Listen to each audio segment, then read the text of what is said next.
We will, of course, be streaming live tonight, and we will officially call to order at 6 o'clock for those that will be watching us on YouTube or Facebook tonight. So we'll get ready to start here in about a minute, and thank all of you for joining us tonight.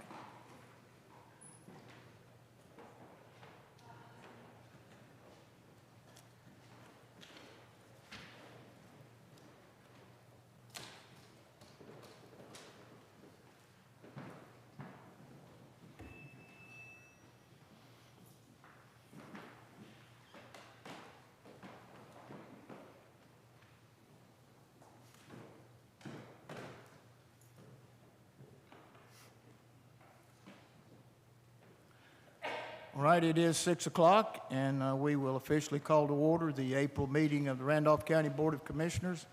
We welcome each one of you tonight, those of you that are here in person regarding our agenda or just to observe, and those of you that are watching from home tonight or wherever your place might be to watch us as we stream live. So all of you, we thank you for your interest in county government and the issues that we will address tonight as we consider our agenda. So again, welcome. Trust all of you had a happy and a safe Easter. It was certainly a pretty weekend and a time to enjoy. And I think the early morning services might have been a little cool, but still a pretty morning. And we're grateful for that. So thank you all again for joining us tonight.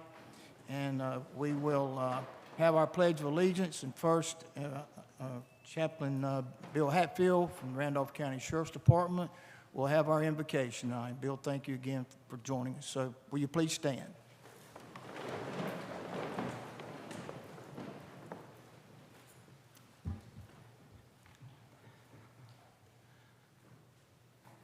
Lord God, I thank you for tonight, the privilege and the honor that we have to be here, gathered together as one for the decisions to be made for Randolph County. Lord, you know the finances involved. You know the decisions that need to be made. You know those that we are recognizing tonight, specifically the DART team and others that have contributed to a community and to the safety and the protection of us, your people. We ask for wisdom tonight. We pray that everything that's done here would be done decently and in order. And again, I pray that you'd always be glorified. We worship you, Lord. We give you all the praise in Jesus' precious name. Amen. Amen.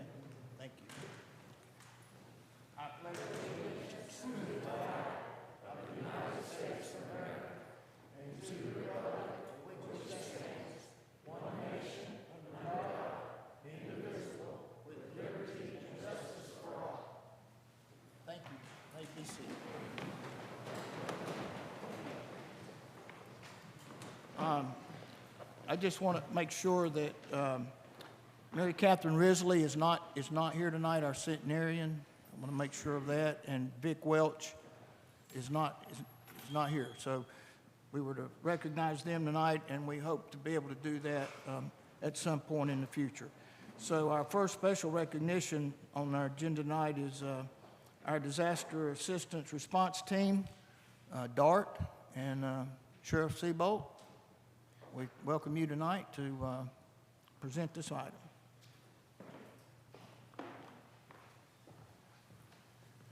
Thank you, Mr. Chairman and others. This is a team that we put together back in early 2019. It was an idea of our commander, Willie Duvall, who is sitting out in the audience, and you'll get to meet each member. This team is the Disaster Assistance Response Team. The team is comprised of 13 members. They're sworn deputies whose main mission is to respond to areas of the county or state that have endured a disaster from flooding, tornadoes, or hurricane, but due to their training have been called to do very much more. DART is one of the only 3 law enforcement teams in the state. You've got Catawba, Lenoir, and Cumberland County that have a formally trained team that only law enforcement team with the North Carolina Emergency Management 8100 land search certification. The NCEM 100 certification is the North Carolina Emergency Management Certificate that is recognized nationally due to the standards being in with the National Association for Search and Rescue. Each of those sheriff's offices have one of 2 employees that hold this certification, but according to Randolph County Emergency Management, Randolph County Sheriff's Office is the first to have fully certified all members. The North Carolina Search and Rescue Program is comprised of highly specialized resources from across the state to represent the district core mission areas. The core mission areas include urban search and rescue, swift water rescue, helicopter search and rescue, wilderness search and rescue, and mountain search and rescue. The state response system is triggered through the local emergency management coordinator who can request state support during incidents large and small. And since starting this program, I think our first mission search was with Ashran Rescue, looking for a lady, elderly lady who had dementia, and they were successful. I know one thing, one call, they went to Richmond County back, and they had been searching for this gentleman for a couple of days. They called our DART team. Whether it's luck or, I guess, skill, they were down there 2 hours and located him. So I would like to recognize our commander, Willie Duvall. If you'll come up here and maybe introduce your team members and maybe elaborate on other duties. Our disaster assistance response team, we do a little bit of everything from man-made to natural disasters, missing persons, manhunts, fugitive manhunts, anything that is a woodland type operation. All of these team members have spent a large amount of time training, honing their skills, whether it be wilderness survival or whether it be man tracking, various other things. They have operated inside the county and across the state with a near perfect track record. All of this began when Hurricane Florence came through, and just a bunch of guys from the sheriff's office said, hey, we want to go help them. So with that, that's how this team was born. And with that, I'll introduce them. Do you get involved with Amber Alerts? You see some of those every once in a while. Some, it kind of depends on the situation. If they have left on foot or they're believed to be in the area, yes, we have helped with some of those, yes. Okay. First is Jeff Cook. You want to come up here? Yeah, come on. Brad Harb. Jacob Chapman. Kevin Walton.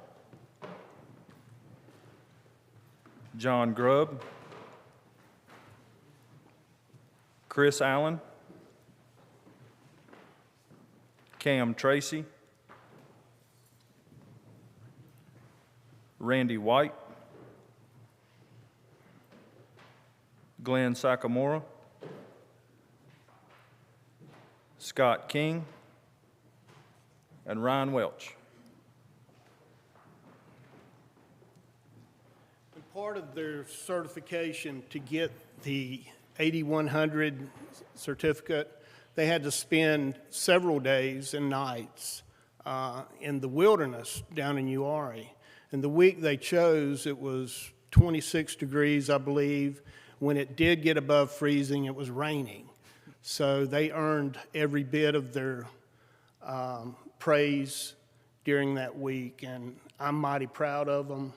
They do a lot of training that is actually on their own when they do it. And they bought a lot of equipment but it's something that this team will be utilized throughout the state, and they're also listed with the North Carolina Sheriff's Association as a call-out team. So hopefully we won't need them, but if we do need them, they're there. All right. Thank you, gentlemen. Thanks for what you do.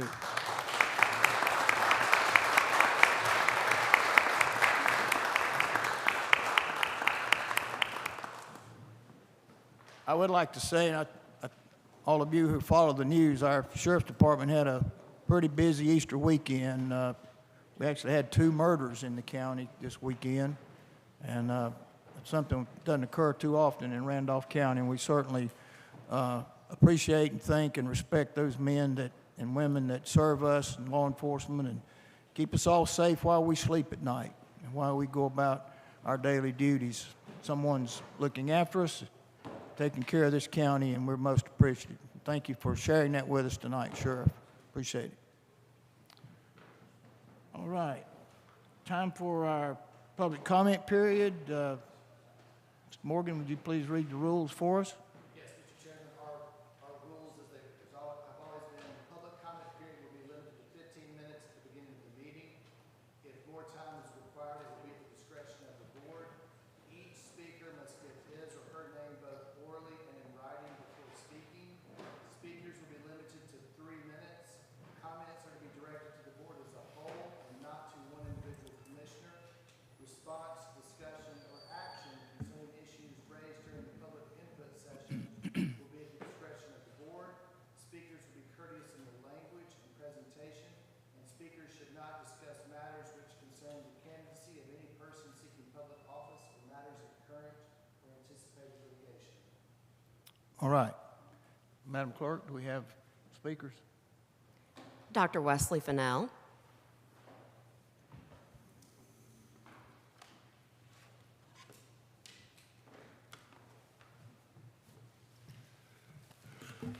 Mr. Fennell, are you here to speak the same thing you did last month? Maybe. All right. I think it's appropriate. My name is Wesley Fennell. I'm a citizen of Randolph County. I think it's appropriate before I get started to have a moment of silence in remembrance of George Floyd.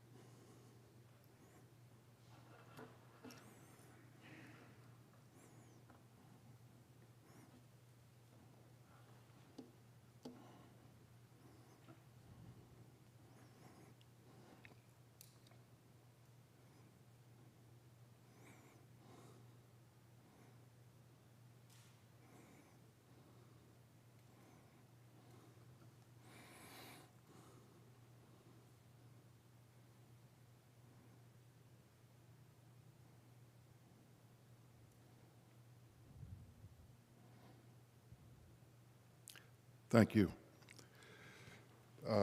My presentation concerns a continuance of last month's concerning the history of the Confederate statue in front of our courthouse, this courthouse. The Daughters of the Confederacy did not use violence as the KKK did, but would wage a propaganda struggle for the hearts and minds to solidify white supremacy. The erection of the Randolph Confederate Monument served and continues to serve as a propaganda tool, as recently demonstrated by intimidation tactics by white extremist organizations. The Randolph Confederate Monument is part of the Lost Cause ideology, which spreads the false notion that the cause of the Confederacy is just, noble, and heroic, and denies the central role of slavery in the outbreak of the Civil War. The United Daughters of the Confederacy was deeply involved in spreading the myth that contends that the Confederacy was not fighting to keep black people enslaved, while also suggesting that slavery was good for everyone involved. The white supremacist views of the United Daughters of the Confederacy cannot be overlooked in the declaration of Lucy Parker, president of the Vass County chapter of the United Daughters of the Confederacy, when in 1899 she stated, "The old Confederate soldier looks down from the sky and laughs as he sees the principles for which he fought, white supremacy. All the South has conquered." The propaganda campaign of the United Daughters of the Confederacy has been extremely successful, as demonstrated by a statement I often hear. The Civil War had nothing to do with slavery. This is disturbingly and strangely believed by 60 to 75% of high school history teachers. Thank you. Thank you, Dr. Fennell. Is that it? Okay. We will move into our regular agenda for tonight, our consent agenda.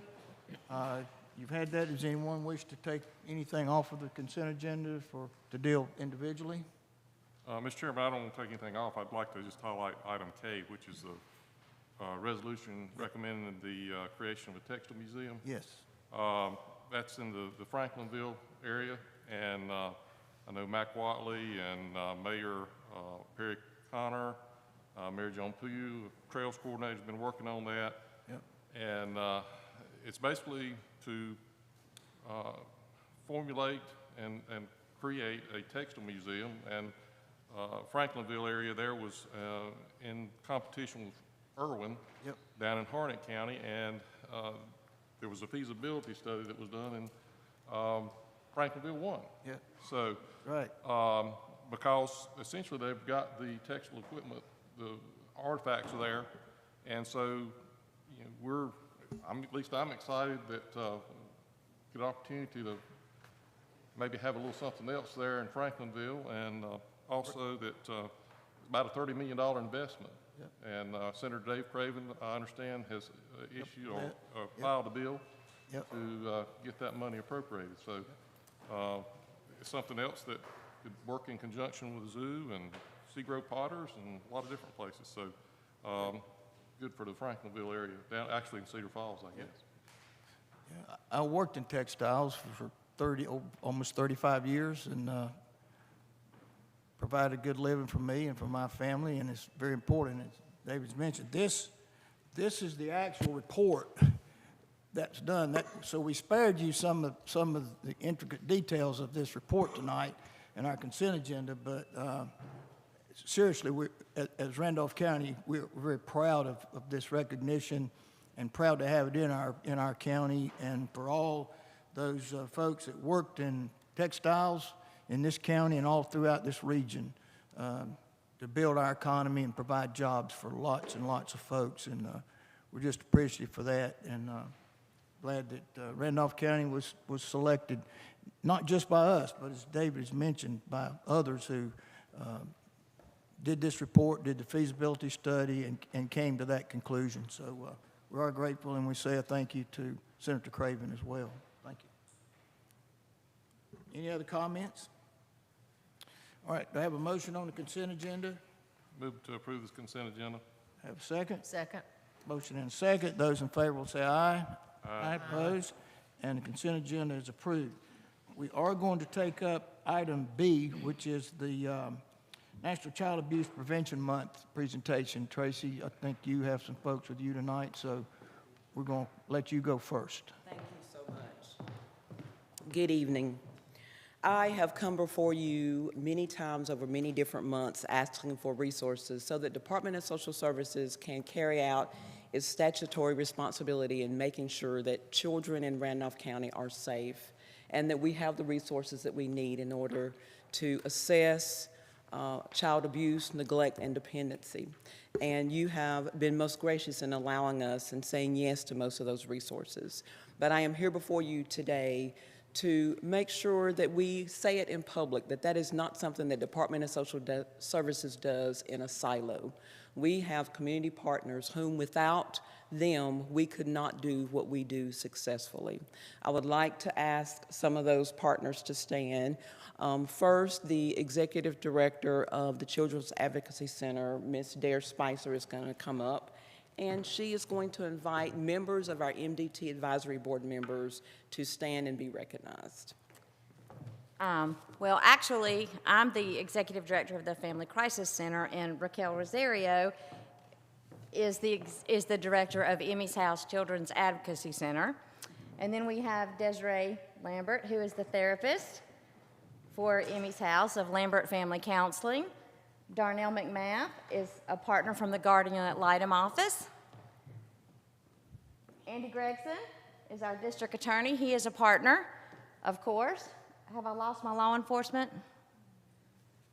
I think I have. Is my sheriff here? No. He had another meeting. Our Dr. Chamberlain, she is our partner. She is one of our medical providers for Emmy's House, and she is one of our partners involved. The Children's Advocacy Center cannot exist without partner agencies, such as DSS, such as law enforcement, such as the district attorney's office, such as medical providers in the community. We also have to have a therapist. The Guardian Ad Litem's office is a partner. We have to have all these partners to make it work. The district attorney can attest to prosecuting cases in criminal court. DSS can attest to going out into the home and talking to these parents and doing the intake and determining whether this case can be, what's the word I'm looking for, substantiated? Yes. The Guardian Ad Litem, they have volunteers who work as a mediator between the families and DSS, and then they have to go to court and they have to say what they feel might be best for this family. The doctors, such as Dr. Chamberlain, they do a full medical exam. Then we have forensic interviewers that we work with. So it takes a full force of people to work with these children. Before we had a CAC here, it could take 6, 8 weeks, 2 months before a child might even be seen for a forensic interview. Now, if we need to, we can do this in 24 hours, 48 hours. Now, that child can begin the healing process with Desiree in 2 months. That healing process can begin. Whereas before, they may not have even been interviewed. And how wonderful is that, Mr. DA, for when you're working on a case? How wonderful is that, any detectives out there, when you're trying to charge a perpetrator? So because we have this wonderful partnership with DSS and all these other folks, how wonderful is that for the children in this community? That's true. Right? Thank you, everyone. Thanks for being here today. So we are asking for the commissioners to consider proclaiming April as Child Abuse Prevention Month in Randolph County Department of Social Services. Thank you. Anyone else? Andy, anything you wanted to say tonight? No, sir, I just want to thank the commissioners for their investment in the Children's Advocacy Center as an unqualified success. It's been a game changer. Thank y'all. Thank you. Thank all of you for what you do. I won't read this entire resolution, but, you know, sometimes in Randolph County, we sort of live in a closed environment, and we think that we're maybe don't experience some of the things that occur in the bigger counties and bigger municipalities. But I want to read just the first sentence of this resolution tonight. Whereas in fiscal year 2019-20, 1,441 reports were made to Randolph County Department of Social Services and Child Protective Services. 1,441 of our small children needed help in this county. And we never want to be proud of those kinds of numbers. And to be committed to do what we can, and all you folks that work every day to bring those numbers down and to deal with those 1,441.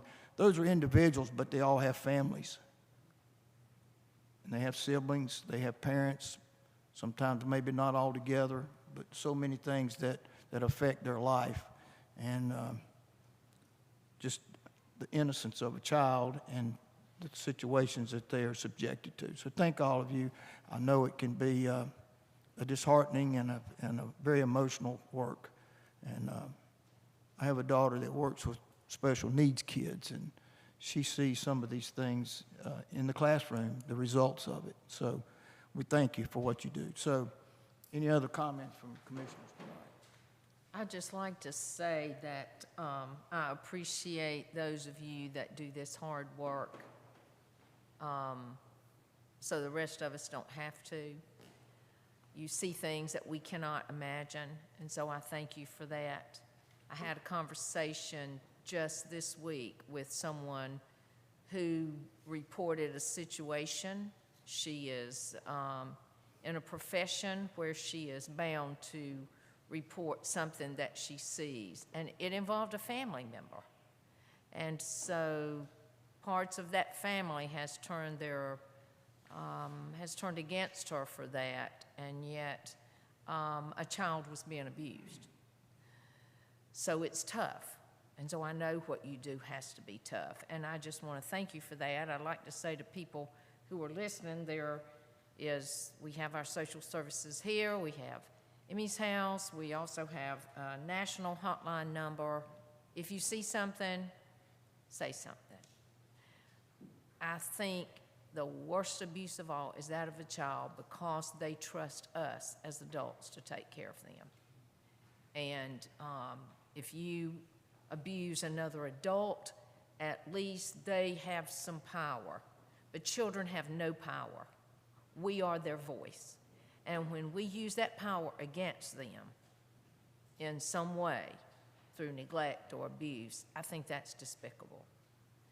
So thank you. Thanks to our DA for the work that he does, our Sheriff's Department, our government departments that work with these situations. Thank you very much. Thank you, Hope. I will read the last paragraph too. Whereas, and this is important, prevention remains the best defense for our children and families. Now therefore, Randolph County Commissioners do hereby proclaim April 2021 as National Child Abuse Prevention Month in Randolph County, and urge all citizens to recognize this month by dedicating themselves to the task of improving the quality of life for all children and families. Do I have a motion to approve this resolution? I make a motion. Do I have a second? Second. Motion and a second. Any further discussion or comments? I'd like one comment, Go ahead. if I could. Being the liaison from this board to the Social Services Department, they do yeoman work.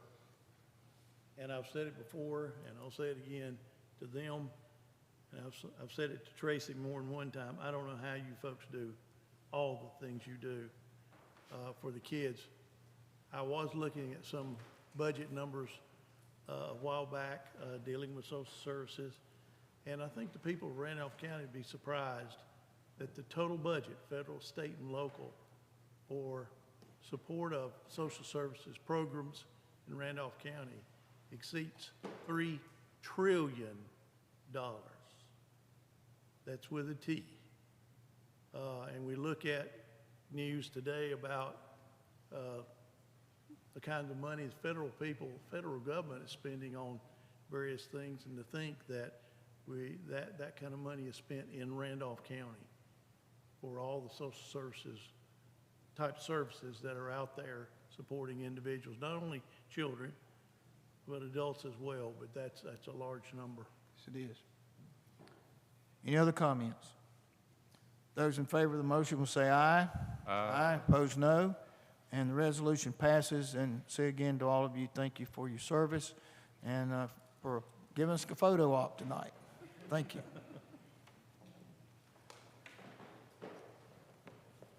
Okay, Hal, you going to do the American Rescue Plan? Mr. Chairman, just very briefly, I wanted to update the board on the American Rescue Plan Act of 2021, and that is where local recovery funds are being brought into the counties across the United States and the cities. This plan was adopted in March the 11th, 2021. And what it does, it comes, the whole thing was about $350 billion. $130 billion is going to be split between the counties and the cities in the United States based on their population. In Randolph County, we are scheduled to receive a total of the county government of $27,863,330. They're going to be in two payments. The first payment we expect sometime in May, and the next payment will be no later than 12 months after the initial payment. The municipalities of Randolph County also, based on their population, are receiving substantial support from the American Rescue Plan. All total in Randolph County, that's including the county's allocation and the city's allocation, will have $42,683,330 coming into our Randolph County community as a result of that American Rescue Plan. The purpose of that plan is to assist with economic and public health recovery from the economic downturn that was created as a result of the pandemic. Chairman Fry and Vice Chairman Allen have called for a meeting this Thursday with the mayors and the managers of Randolph County. And what this will be is a time for us to get together informally and talk about mutual needs and mutual goals that we want to accomplish in the county and our municipalities as a result of these funds. This is an ongoing process. Obviously, we are waiting still to get further detailed guidance from the Treasury Department. We expect we'll have more guidance next week on how these funds specifically can be used. The law outlines several areas that can be used in, such as infrastructure improvement and water and sewer. That's just one of many areas that the funds can be used. So we'll be exploring that in detail, beginning with a conversation with our municipalities this coming Thursday afternoon at our Emergency Operations Center. So, Mr. Chairman, I just wanted to present this to the board to formally let you know of these these funds that will be coming to the county. Recommendation, obviously, on the use of these funds will come back to the Board of County Commissioners at a later date. Thank you, Hal. I would say most of us for the last almost a year now been talking about CARES Act money, and what that money comes into the county, how it's being used. That money was sent by the federal government to the state of North Carolina, and the state of North Carolina then appropriated those funds on a per capita basis to the counties and no cities. We had on the second allocation, 50% of what we got was to divide it among our municipalities. In this case, this money is sent directly from the federal treasury to counties and to the municipalities. So these funds do not flow through the state. They will come directly. As Hal mentioned, the first half of it is due within 60 days, sometime in the middle of May, and then the other is about a year later. So just want to make that distinction, and said we'll be meeting with our mayors and managers Thursday, and what we want to do is maximize the benefit of these funds for the benefit of the county. If there's some way that our revenue can support and add benefit to the monies that the cities have, we'll be looking to do that also. So it's for economic development, it's for infrastructure, among a couple of things, and we're still waiting on specific guidelines from the United States Treasury as to the use of the funds. So, and we have until December 31st of 2024 to spend or encumber the money. We can have projects underway with funds allocated to that project by December 31st, with the payment actually occurring after that. So we have about almost 3.5 years, 2.5 years to use the funds, and we want to, again, maximize the benefit. So thank you. Any other comments? Okay. Item C, our Ashburn City Schools project. Will?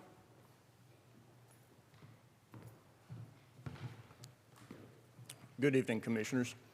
Last month, as you recall, the board held a public hearing and authorized up to $39 million of limited obligation bonds for the Ashburn City Schools and the detention center renovation project. On March the 11th, the city schools received bids on the Ashburn High School project. They were a little higher than what they were expecting. The city schools met with the architects and the low bidder, which was J.M. Thompson, who also did the addition. And they were able to work down the most critical items to a negotiated price of $22,774,768. That's a little higher than what the original budget was that we have. And so if the board is willing to increase the amount financed, still within that $39 million, it's $1.1 million more of financing, that plus the reduction of the contingency and the cost escalation figure we had from the original budget, we can do their number. So that would leave, of the $39 million, $29,310,000 for the high school project and $9.69 million for the detention center. Here's the total project costs. As for high school, this would lead a total project cost of $29,718,840, and the jail is $9,760,000. So there are some additional funds, interest income and sales tax refunds that add to the amount of the financing.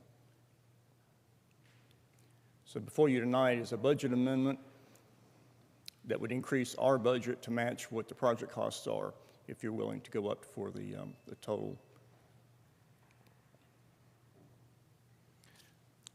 So we haven't actually sold the lobs yet. So No, we'll be on the LGC approval from April the 13th, and we'll find out from, then.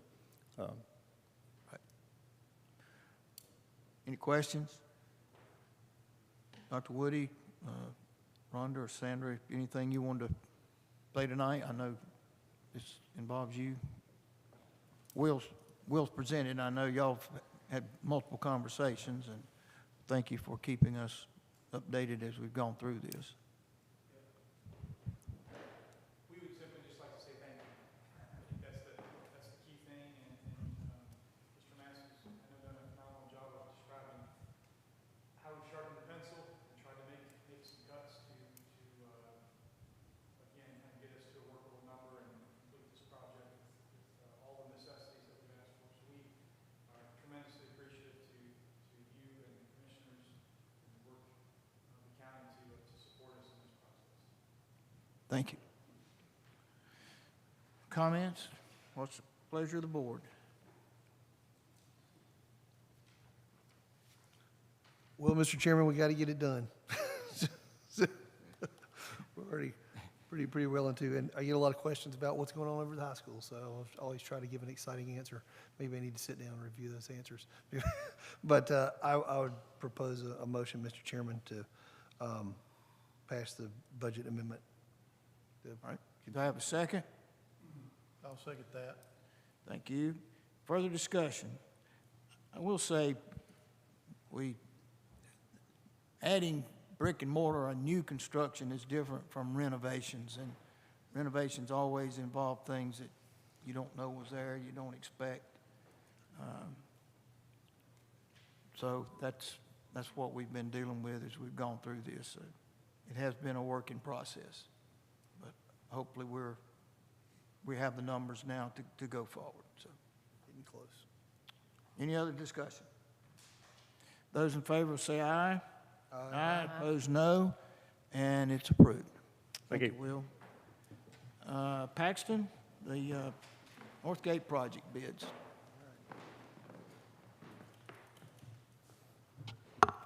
Good evening, Chairman, Commissioners.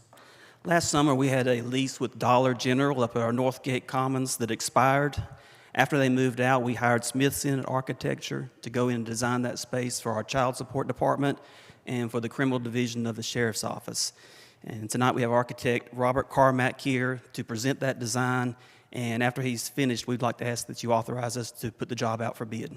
And so with that, I'll turn it over to Robert Carmack.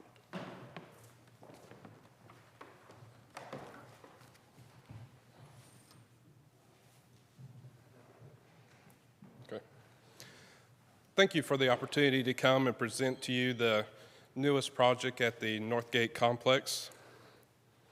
So, make sure I got this right. So just as a recap on a couple of things is want to take you to where the Northgate Complex is at right now. This is the probation and parole that was finished almost about a year ago, right as all this pandemic stuff happened around February 2020 with the probation and parole and DRC. And then you have the Board of Elections that was finished roughly around September 2019.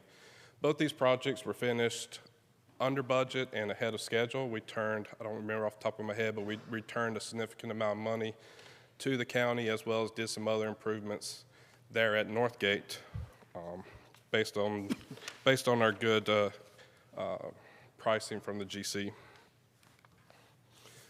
So this project is about renovating the Dollar General space that's been vacated. As you can see, it's in the right corner of the complex. Click next. In this site plan, there we go. You can see Board of Election is on the bottom left, and probation and parole is in the top right. So the 2019 project kind of bookend Northgate Shopping Center. Also, we did a small alternate in that project that gave about 10 more offices to probation and parole. That's in a little wedge section in the middle. But this Dollar General is kind of an anchor in the corner. So it's a significant project, about 8,700 square feet, 86, 82 square feet. And we're proposing to split it into two spaces for criminal division and child support. So this is what the space looks like right now. To Chairman Fry's comment about renovations and unexpected, what we learned from the first Northgate project is the ability to strip away everything, to go back to a cold, dark shell. We can see what's available to us. We can see the problems. We can design them up front, which means reduce change orders. General contractors can come in, they can see everything they can work with. So our demolition is down to a minimal amount, and we start going in, practically day one with new construction inside the space. So you can see from these images, the space is wide open. We can see the bar joist, we can see the slab, we can see the walls. So there's not a whole lot unknown for us. So this gives a quicker timeline, it gives better cost estimates because the GC are not putting in any fear factor or any concern because they can see what it is. So we can get hopefully good pricing based on this. So this is the renovated site plan. You can still see where the two spaces are being allocated. One of the things you can see at the top of the area of work is we're looking at carving out 3 spaces that's been requested by the Sheriff's Department on the back side of the building near the back entrance. And also just another Northgate complex item is there's never really been a dumpster enclosure on the back side of the building. So in this, we're taking the opportunity to finesse that back side to put a dumpster screen in to screen the dumpster and trash from site. So that's another item that's in it. This will add 3 more parking spaces on the back, but they'll be reserved spaces for county use only. Going to the actual floor plan, the criminal division for the sheriff's department is on top. The child support is on the bottom. The criminal division will add 20 offices, 2 interview rooms, a large conference room, workroom, break room, and associated service areas. This child support adds 16 offices, a break room, workroom, conference room, and a reception room. As you can see from the floor plan, there's not a whole lot of room in this space. We've taken up every inch. We've maximized the office space, made sure nobody has a big office. They're all offices that are manageable, typical size, but there's not a whole lot of wasted floor space in this floor plan. It's just a straight drive from the front to the back. Robert, are those walls, or are they units, or No, that will be sheetrock walls. sheetrock walls? Yes. And on top of this, this mimics what probation and parole looks like and the type of setup and type of construction that we've done in those spaces.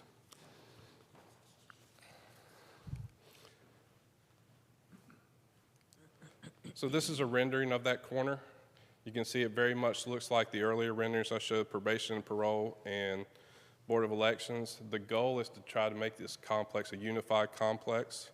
So it's making it look like this renovation project was done back in 2019 using the same materials, same color palette, same style, same everything to make this one cohesive complex. Going into the budget, we've got a series of allowances and a construction cost of about $1 million, which in total with the allowances puts our projected construction cost at about 1.12 million. We have a few additional alternates in the project should we come under budget that we can add. So in total, the total entire project with fees, furniture, technology, everything comes just a shade under $1.5 million. And we feel like these are good estimate numbers. We've had them vetted. We have the data from the 2019 project. We know the materials that we're going to use, even down to the color selection, so we can really gear these in. We've adjusted these and had them re-vetted about a month ago. So we feel these numbers are accurate and maybe conservative. So hopefully on bid day, these will come in under. Based on your approval tonight, this is kind of a rough timeline. It'll take us about 2 weeks to finalize the documents, get all the appropriate county forms and everything in and advertise to release for bids.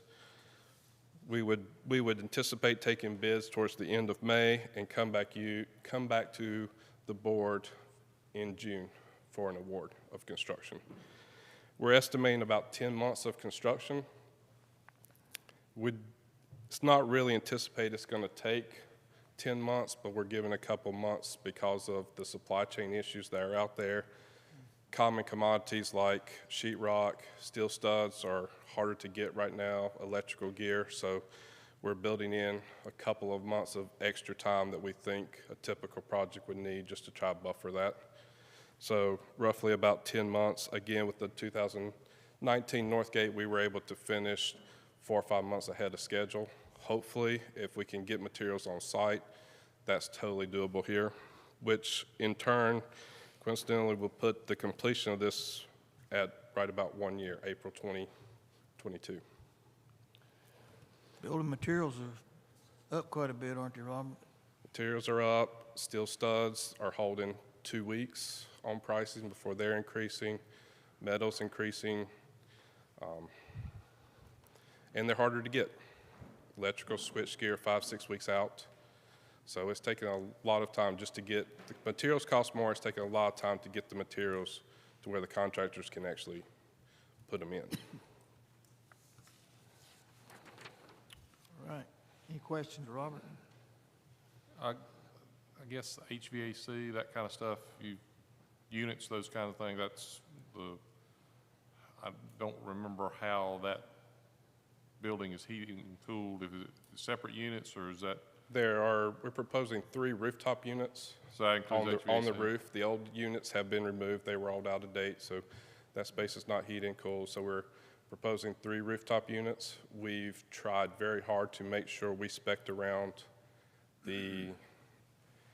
because of the size of this only being 8,600 square feet, we're able to get off-the-shelf HVAC items. Again, looking at the supply chain issue, things that are mass manufactured versus a custom order item that's a longer lead time and costly. So we're able to kind of go to more packaged, I won't say off the shelf, but packaged common units, which will be similar to what we've done.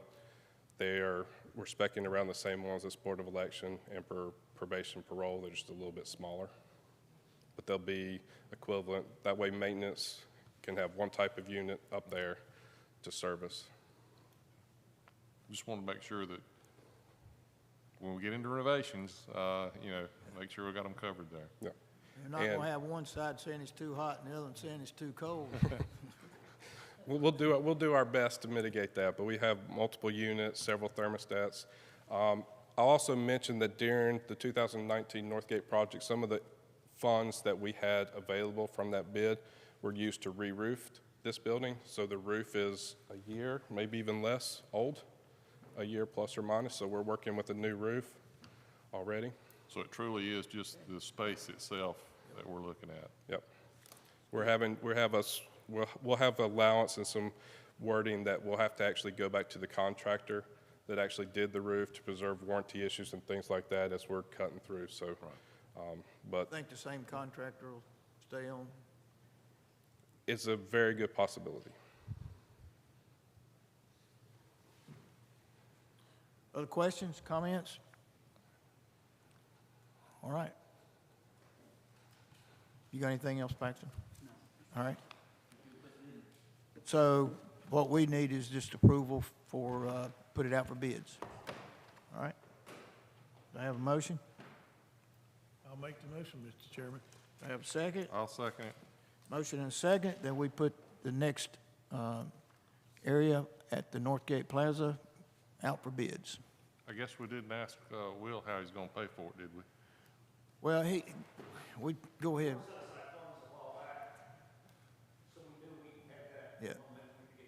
Just want to make sure we're there. We've been paying for this as we go. Yeah. All right. Those in favor say aye. Aye. Opposed, no. And it's approved. Thank you. All right. Mr. Brubaker. Law enforcement restricted funds and a Rotary donation amendment. Thank you, Chairman.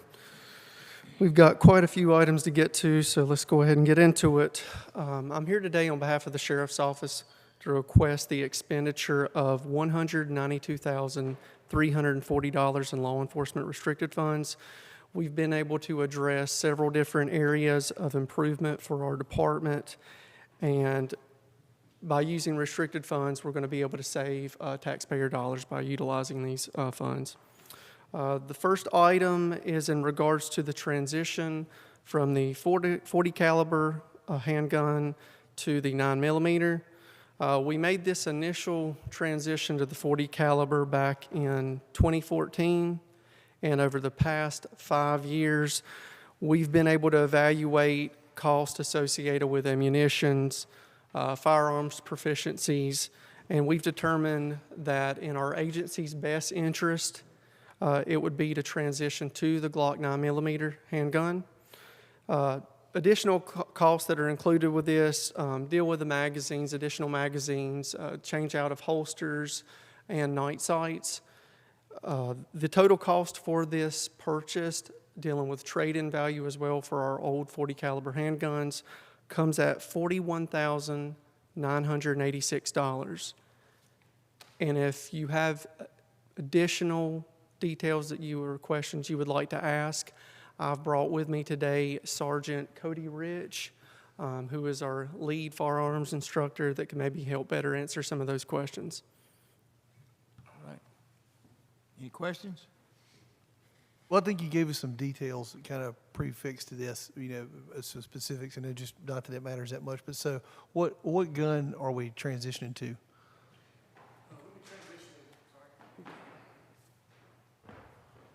Thank you. We'd be transitioning from the Glock 23, which is a compact 40 caliber pistol, to the full-size Glock 17 9mm. All right. So it is a little bit of a frame change too. Yes, sir. It's a longer sight line, bigger grip. Cool. All right. I just wondered. Thank you. And what happens to the guns once we've transitioned? What happens to the older ones? We have a deal possibly worked out with Craig's Firearms. They take them in on trade, and then we'll get the Glock 17s in trade, and it also affords the officers the opportunity to go back and purchase theirs through that agency if they decided to. Okay, sure. I bought one of the old guns when we first went to Glocks, probably 20 more years ago. Yes, sir. It's like shooting a cannon.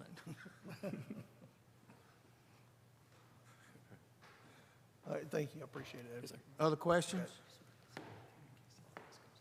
Well, Kim, I'll tell you what, so I'm not having you run back and forth. Hold on one second. Wait. Because you're going to go down the list where. Yeah, I'm going to go individually down each item. So just for info, so I'm guessing they kind of stick it with firearm stuff or whatever. Can you explain to us or to the folks, when we get to that point about the handgun rifle Conversion attachment thing for kits. SROs? Yeah. He could assist as well when we get to that point. When we get there, just hang on a minute. Would you like me to go ahead and Whenever you address get there, that right now, and then we can? Whatever you want to do, you do it your way. Do you want to stay up here and just let me? I just didn't want to have him running back and forth. Okay, yeah, understandable. So that's really concerning our SRO division. They've been looking into ways to be more proactive and prepared against the possible armed threat in our schools.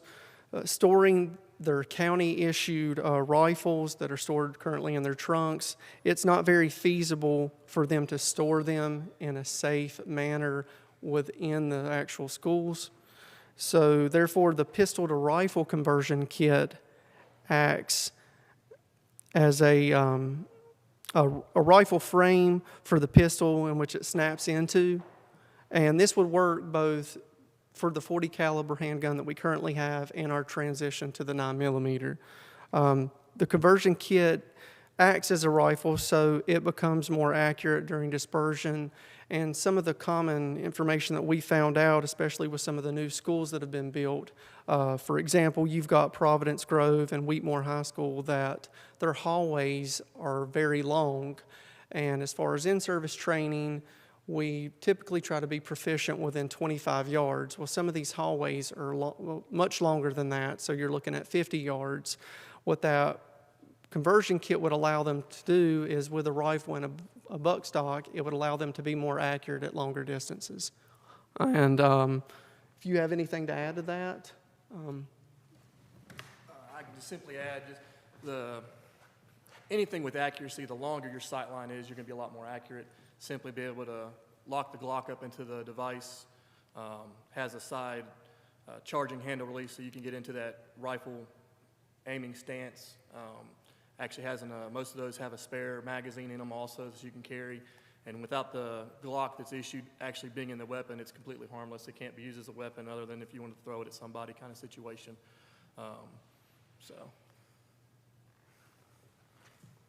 That kind of help you? Yeah, I just wanted to, Sir. just for everybody's clarification. Okay. How much time are you talking when you're doing the conversion? With training, just probably within a minute or so. It's as simple as the device lays on its top, the pistol goes into the rear serrated edges on the Glock actually slide into a lock on the rifle receiver, and then it locks into it, and once it's locked into place, it's one weapon system. It's not two anymore, it's just the one. So with training, You're not a minute or so. fiddling and fooling with it's yeah, once you know how to use it, you put it in, you lock it in, and it's good to go. So it doesn't stay that way. No, sir, you can take it away. Once you're done using it, you can unhook it, unlock it from the device, reholster, and then that device can go into a desk, a drawer, a backpack, wherever you're going to keep it. It's, again, at that point, it's safe. There's no weapon inside of it. The weapon's back in your holster. Right.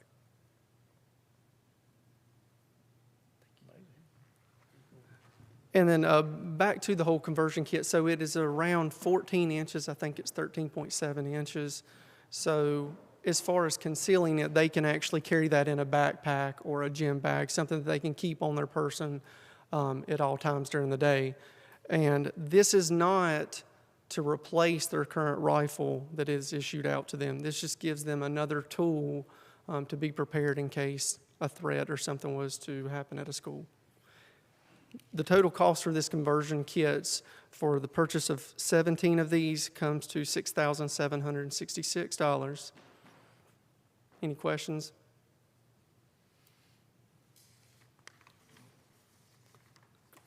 All right, the next topic. To reinforce that, you're asking for it to come out of the Restricted funds. federal law enforcement.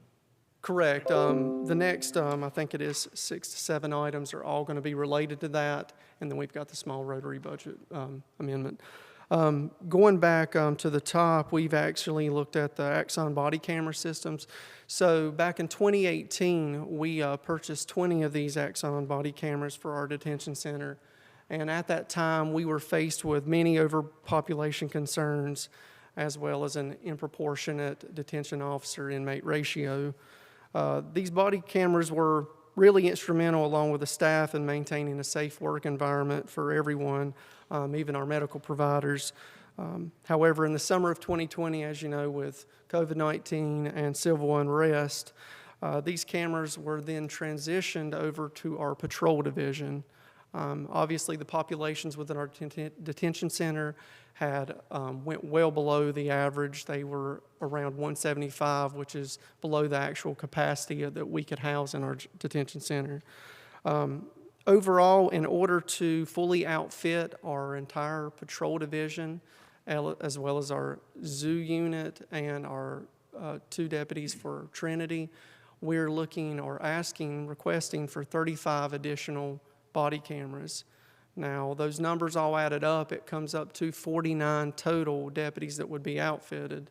Well, the total number we're requesting is 55, and the reason for that is that we don't want some type of technical issue, or if something was to break on the device, to cause that deputy to have to go out without some replacement. In between that time, we can actually send these off and get these repaired. And the total amount that's included for these body cameras is $40,930.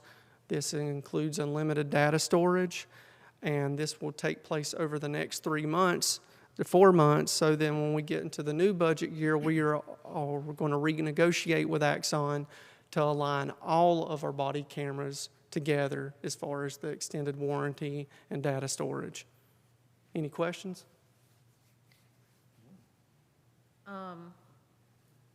I'm formulating it in my mind.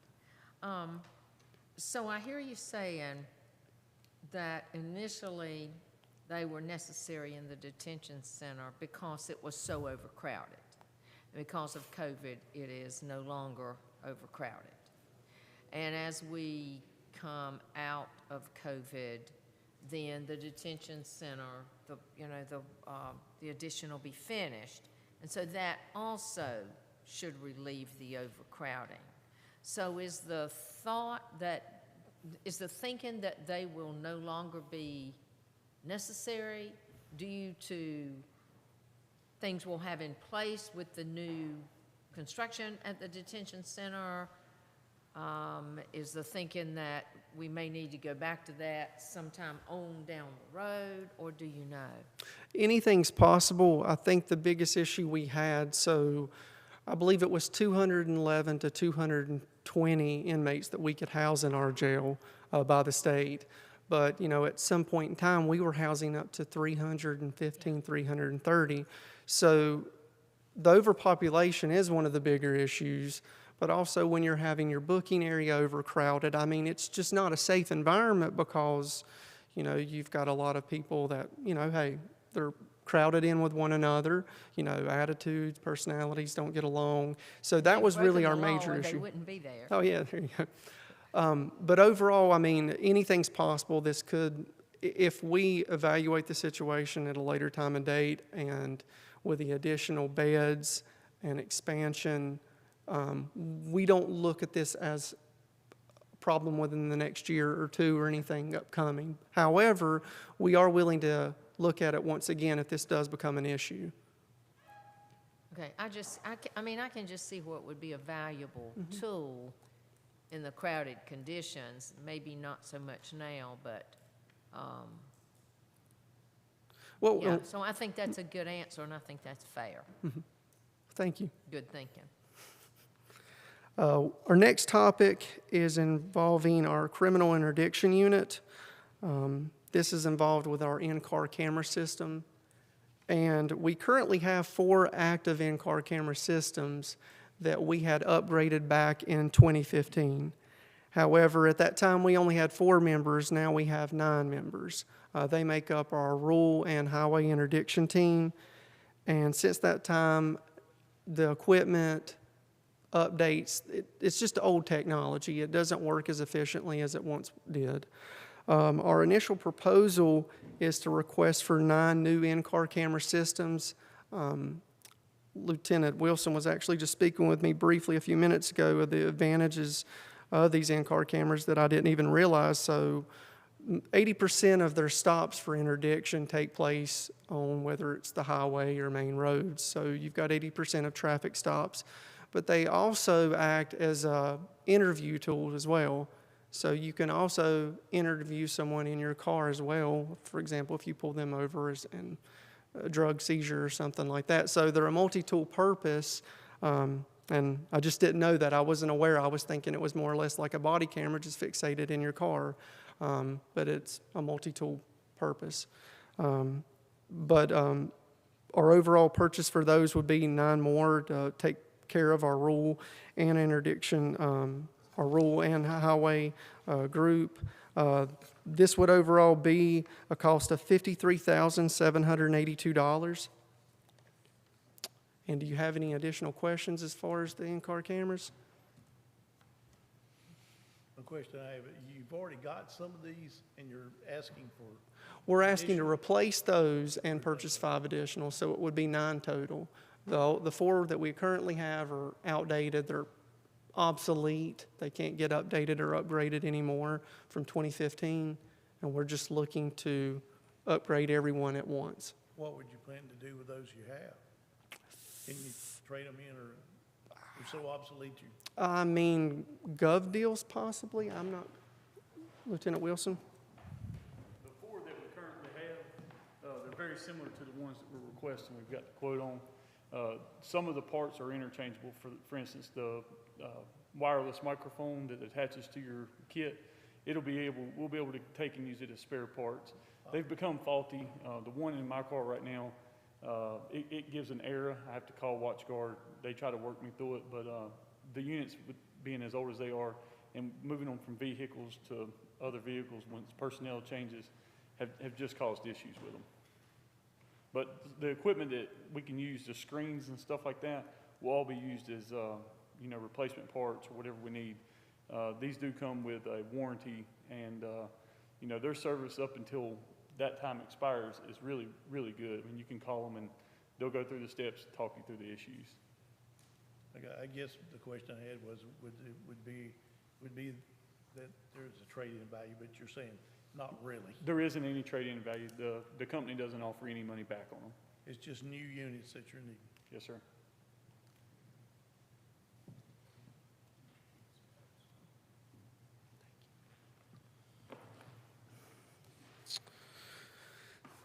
Next topic or next item of discussion would be pertaining to our radio channels, our recorded radio channels.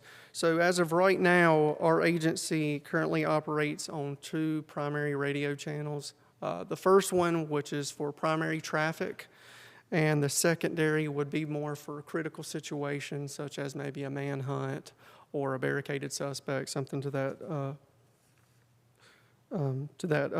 certain instance. We're requesting permission to buy additional equipment that would allow us a third channel. And what this third channel would give us the capabilities of doing, it would be for specifically for our ERT unit, our emergency response team.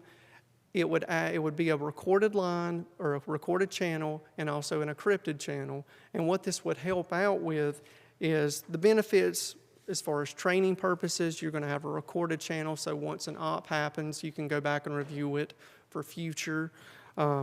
It's going to be a great investigative tool to go back and review data as well. And then the third is it offers a secure channel. Currently, neither one of our primary or secondary channels are secure or encrypted.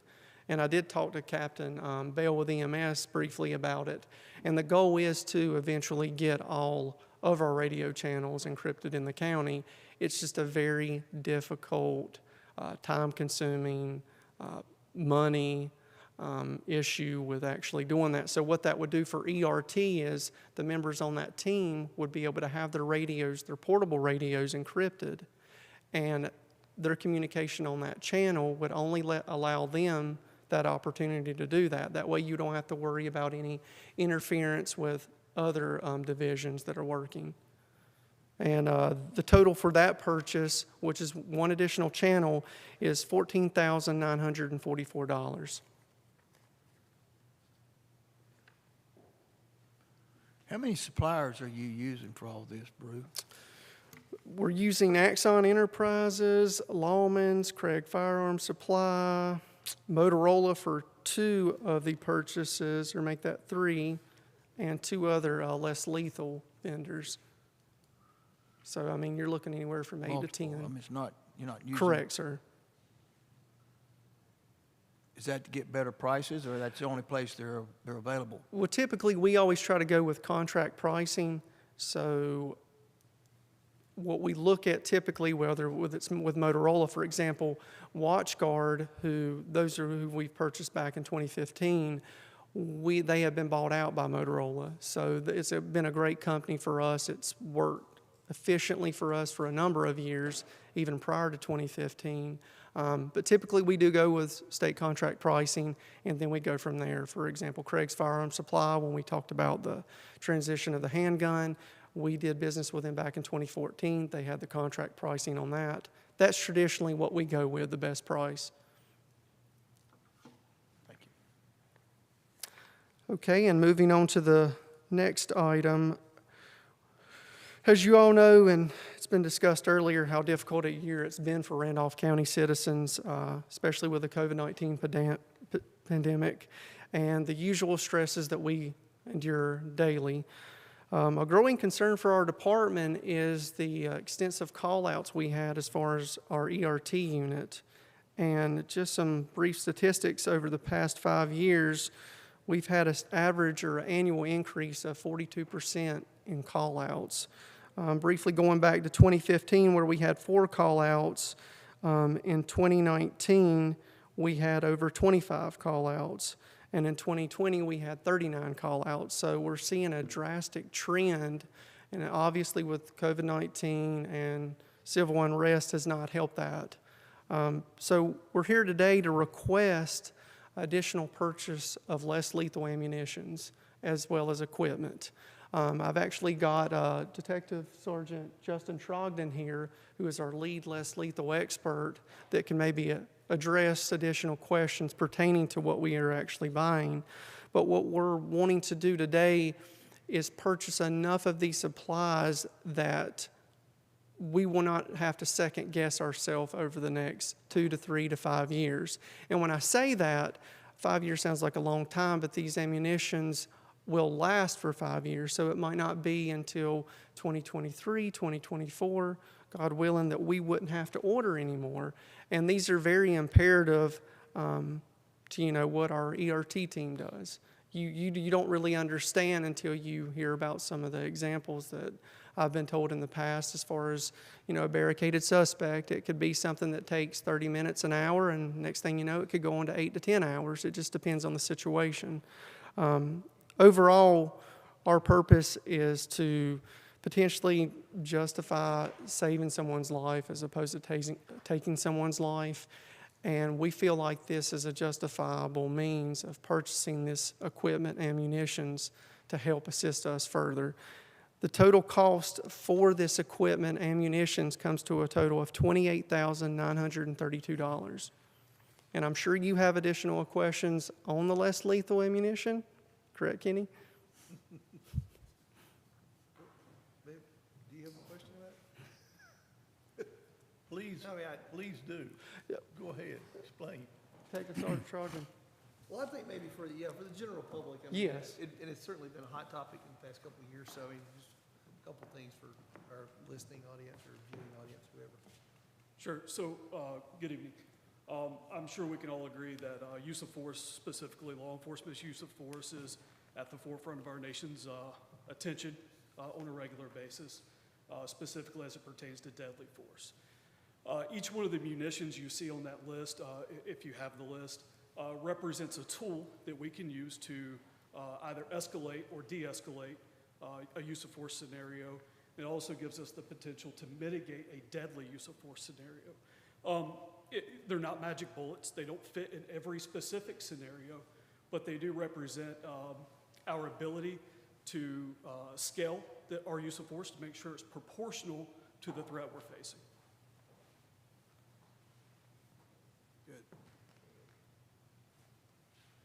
Are you going to jump, while you're here, we jump over to, again, this is kind of just for our folks who are listening. When we flip over to the money from the Hero Project from the Rotary Club and the conversion kits for less lethal shotgun, can you explain that to the layperson? Sure. So there's been a shift in law enforcement that we're shifting away from 12-gauge shotguns to rifles. It's not a new trend. It's something that's been happening over an extended period of time. So that leaves us, law enforcement, with a surplus of 12-gauge shotguns specifically. Now, we can do a couple of different things with those. We can trade them back in to get discounts on new purchases of firearms, or we can take those existing platforms and convert them to a less lethal platform. And that conversion is simply, it's nothing more than changing the stock of the firearm to represent something that's readily identifiable as being less lethal. So, for example, it's a bright orange stock that says less lethal. So officers don't confuse that firearm with a deadly firearm when they're facing a use of force scenario. What do you call less lethal? I don't know that I understand that question, sir. Well, I mean, when you're talking about a 12-gauge shotgun and you're talking about converting it, what is less lethal? So at that point, we're talking about the specific munition.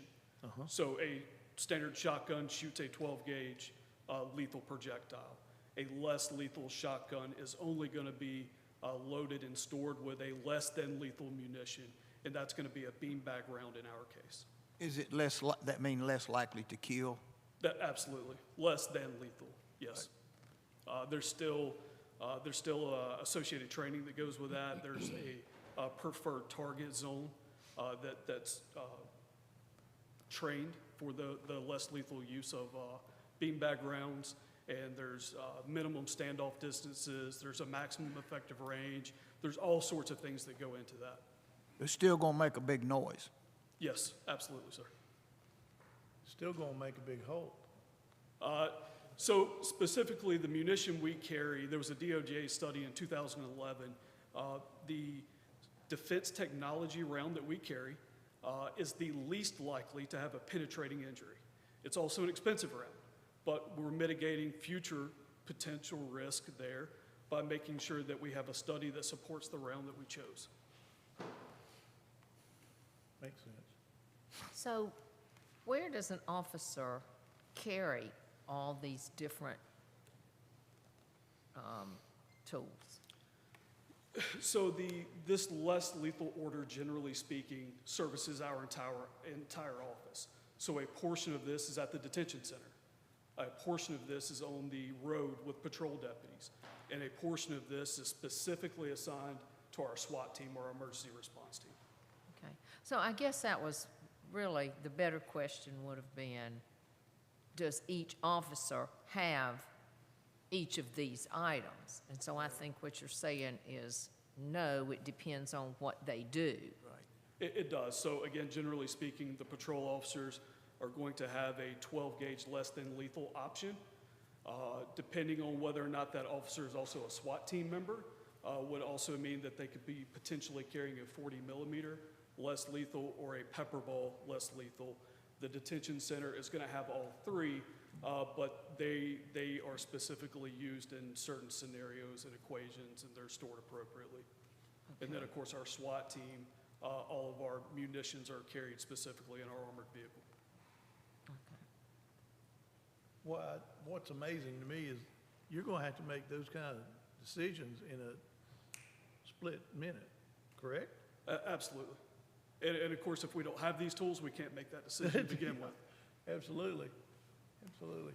But one big thing that I heard you say is, at least if you've got it there, and I guess statistics or whatever you want to say, studies show that this is less lethal in certain environments, so we're going to go that way. And if something wrong happens, at least you're going with the studies and not just guessing. Yeah, this is not something that I've chosen arbitrarily. There's certainly peer-reviewed empirical data that says this is the safest of the less lethal options.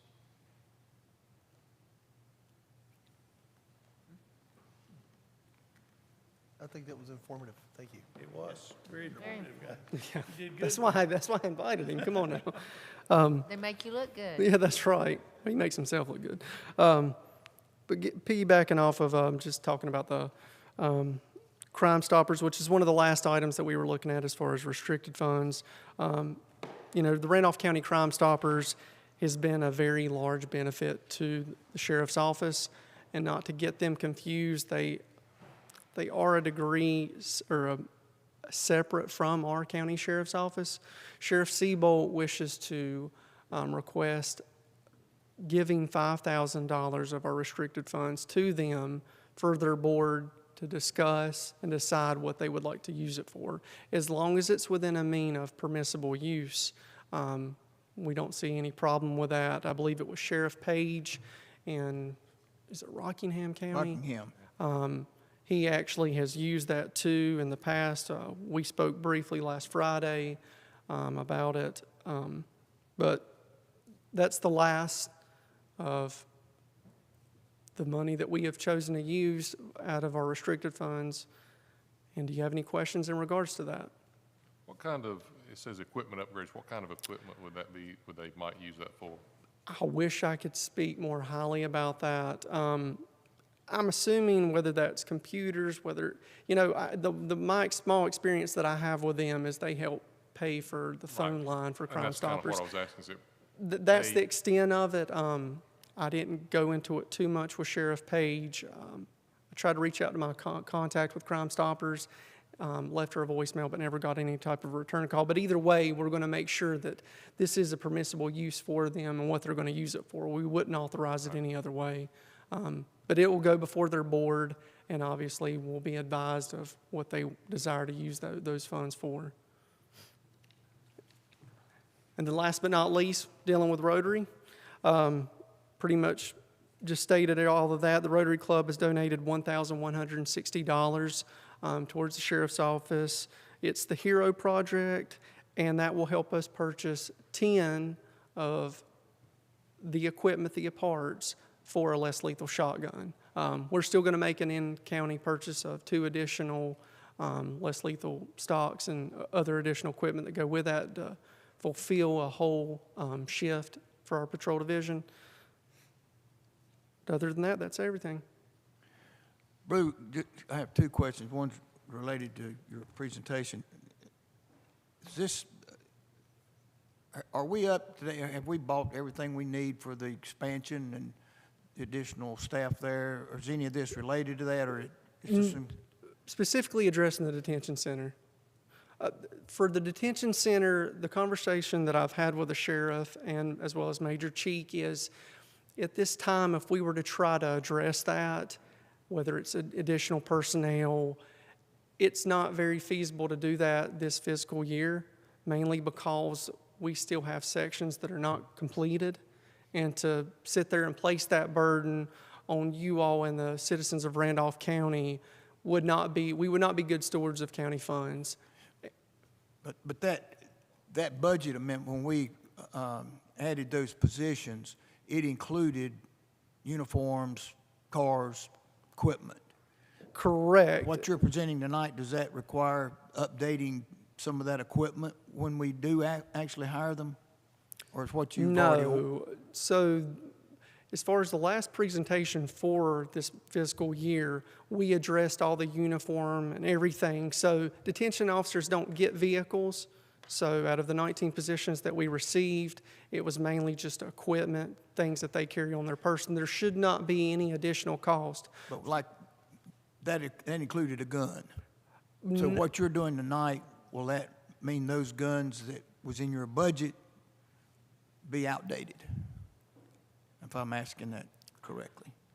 I'm a little confused by the question since it pertains to guns and detention officers. The equipment that you budgeted when we approved the additional positions, is any of that already obsolete, I guess?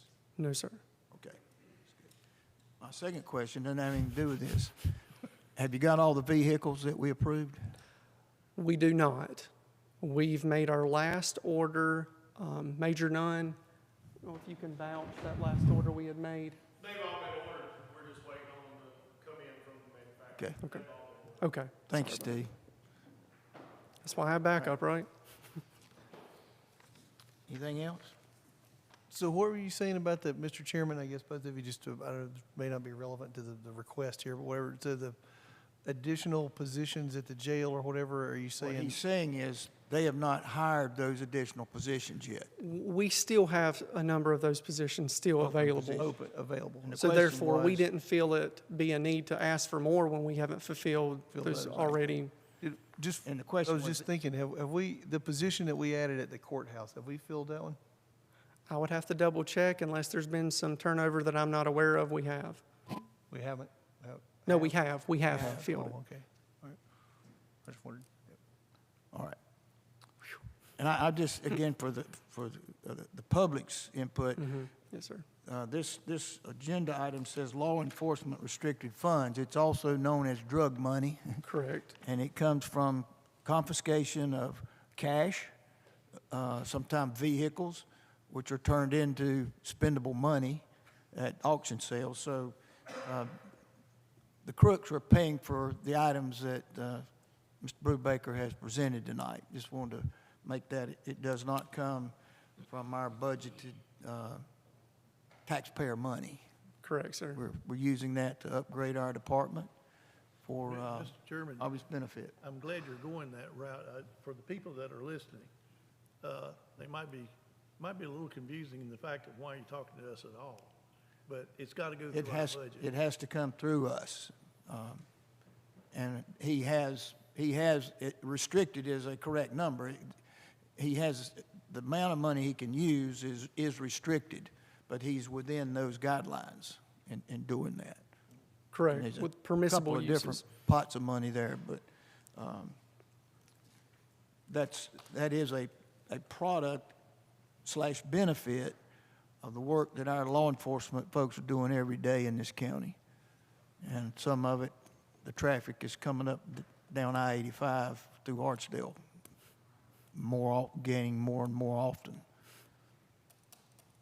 Do we, and I don't, Will, do you know what the balance in that, you know? I don't have an exact up-to-date as of today. Just general? 330,000.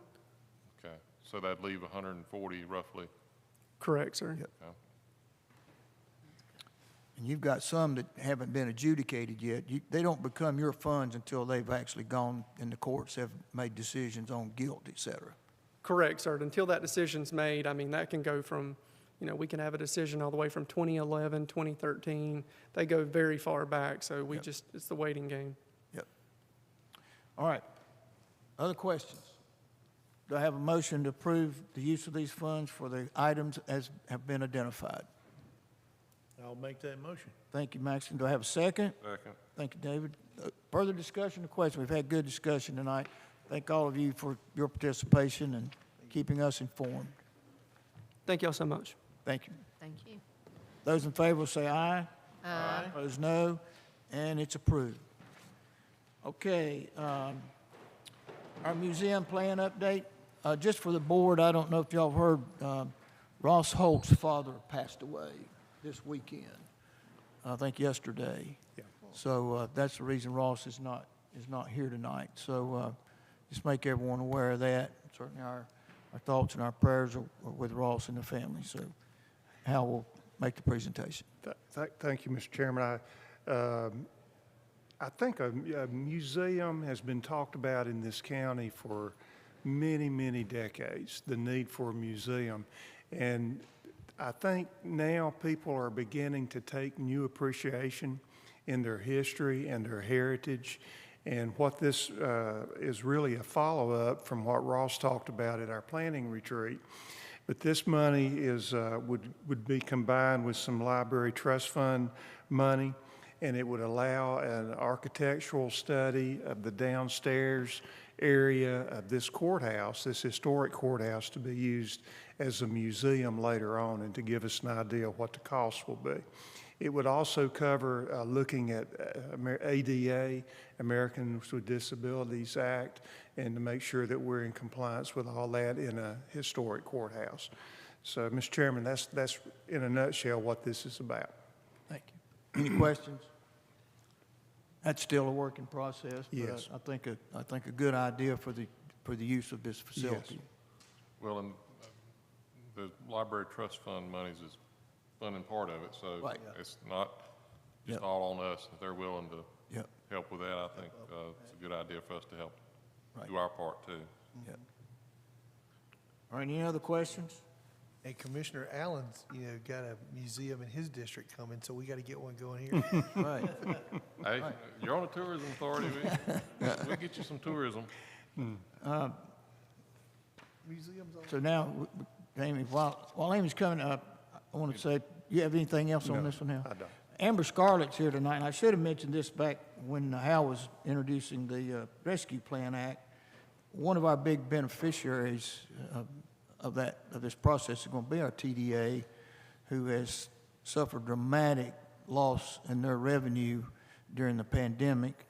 And these funds will benefit around the county as TDA is able to support a lot of the projects that they have in the past been able to support, and due to lack of funds not been able to. But I just want to make that recognition. So that's just an example of how those funds in that Rescue Plan Act can benefit the county.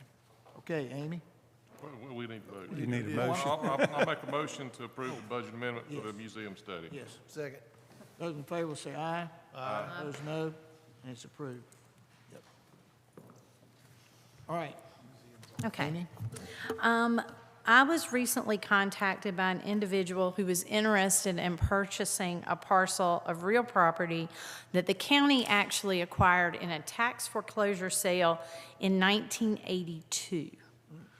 1982. 1982, yes. So the property is a vacant lot. It's approximately 0.46 acres in size, and it's located on Lake Dar Road. Oh, yes. Yeah, there are several different methods of disposing of real property available, but one of the least expensive is, and the way we did this last year in a similar situation, is by public auction. So to sell that property by public auction, the Board of Commissioners first adopts a resolution authorizing the sale, describing the property to be sold, specifying the date, time, and place, the terms of the sale, et cetera. The resolution can require, and I did have it require, that the high bidder make a bid deposit in a specified amount. Notice of the sale has to be published at least once, not less than 30 days before the sale. Then after the sale is conducted, the highest bid is reported to the board, and at that point you can decide whether to accept or reject it. So you're not locked into selling it to the high bidder if you don't think that's a fair price. Is that well, have we actually got an offer? He gave an offer, but It has to go through the process. Well, here's the thing. You've got two basic processes we could follow.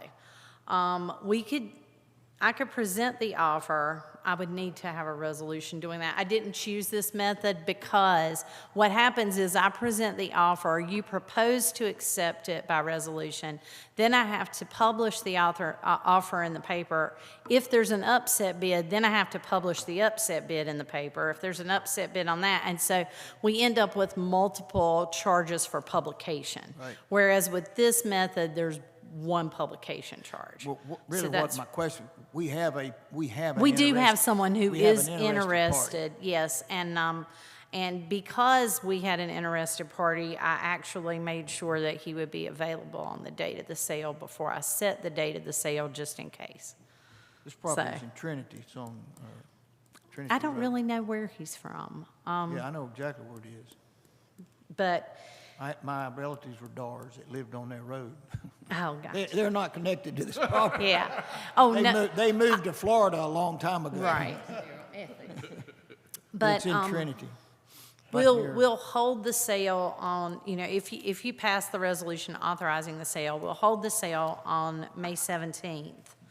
And then at your June meeting, I'll report the results to you, and you can make a decision whether you want to sell it for that price or not. You're not obligated to do so. Okay, Are there any other questions about the process, do we or? have a motion to approve the resolution?